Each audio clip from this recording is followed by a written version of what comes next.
നേപ്പാളിലെ പൊഖറയിലെ മനോഹരമായ ഒരു കാഴ്ചയാണ് ഗുപ്തേശ്വർ മഹാദേവ ക്ഷേത്രം. ഇന്ന് നമുക്ക് അവിടുത്തെ കാഴ്ചകൾ കാണാം. ഈ കാണുന്ന പടികളിറങ്ങി താഴേക്ക് എത്തുമ്പോൾ ഏതാണ്ട് 200 അടി താഴ്ചയിൽ സുന്ദരമായൊരു ഗുഹയിലാണ് ഈ ക്ഷേത്രം ഉള്ളത്. ഇന്ന് നല്ല തിരക്കുള്ള ദിവസമാണ്. നേപ്പാളിലെ ആളുകളും അതുപോലെ ഇന്ത്യയിൽ നിന്നും മറ്റു സ്ഥലങ്ങളിൽ നിന്നുമൊക്കെ യാത്രയ്ക്കായിട്ട് വന്ന ആളുകളും ഒക്കെ ഇവിടെയുണ്ട്. അതുകൊണ്ട് അത്യാവശ്യം തിരക്കുണ്ടായിരുന്നു. ഞങ്ങൾ വളരെ സാവധാനം താഴേക്ക് ഇറങ്ങാം. ഇവിടുന്ന് അങ്ങോട്ട് ഈ പടികൾ നമ്മളെ കൊണ്ടുപോകുന്നത് ഗുഹയ്ക്കുള്ളിലേക്കാണ്. ഇടയ്ക്കിടയ്ക്ക് ലൈറ്റ് വെച്ചിട്ടുള്ളത് കൊണ്ട് യാത്ര വലിയ ബുദ്ധിമുട്ടല്ല.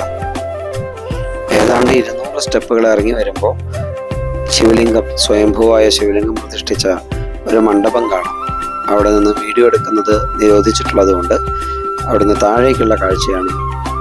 ചെറിയ ഇടുങ്ങിയ വഴിയിലൂടെ വീണ്ടും താഴേക്ക് ഇറങ്ങിയാലാണ് ഡേവ്സ് ഫാൾ എന്ന പ്രശസ്തമായ വെള്ളച്ചാട്ടത്തിലെ അടിയിലേക്ക് എത്തുക. 16-ാം നൂറ്റാണ്ടിൽ തന്നെ കണ്ടുപിടിക്കപ്പെട്ടതാണെങ്കിലും ഈ ക്ഷേത്രവും ഈ വെള്ളച്ചാട്ടവുമൊക്കെ ടൂറിസ്റ്റുകളുടെ ഇടയിൽ പ്രശസ്തമായത് 90കളുടെ അവസാനത്തിലാണ്. ഈ ഇടുങ്ങിയ വഴി കടന്ന് ഞങ്ങളൊരു മായാലോകത്തേക്ക് പ്രവേശിക്കുകയാണ്. ഇവിടെയാണ് ഡേവ്സ് ഫാൾ, ഈ വെള്ളച്ചാട്ടം വന്ന് വീഴുന്ന സ്ഥലം. വളരെ ശക്തിയിൽ വെള്ളം മുകളിൽ നിന്ന് വന്ന് വീണ് ഇവിടെ ശേഖരിക്കപ്പെടുന്നു. എന്നിട്ട് ഇവിടെ നിന്നത് സീറ്റി നദിയിലേക്ക് ഒഴുകിച്ചേരുകയാണ്. 2 വലിയ പാറകൾക്കിടയിൽ മുകളിൽ നിന്ന് വെള്ളം ശക്തിയിൽ വന്ന് വീഴുന്ന കാഴ്ച കാണാൻ നമുക്ക് താഴേക്ക് ഇറങ്ങാം.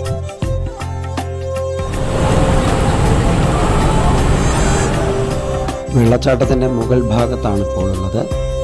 ആ ഇലകൾ ഇളകുന്നത് മുഴുവൻ വെള്ളച്ചാട്ടത്തിൻ്റെ ശക്തിയിലാണ്.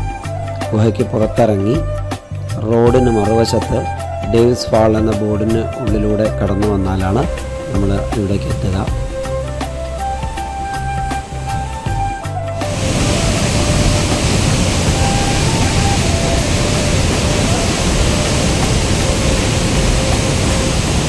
പാറയിടുക്കിനിടയിലൂടെ നമ്മൾ താഴെ നിന്ന് കണ്ടത് ഈ ശക്തമായ വെള്ളച്ചാട്ടമാണ്.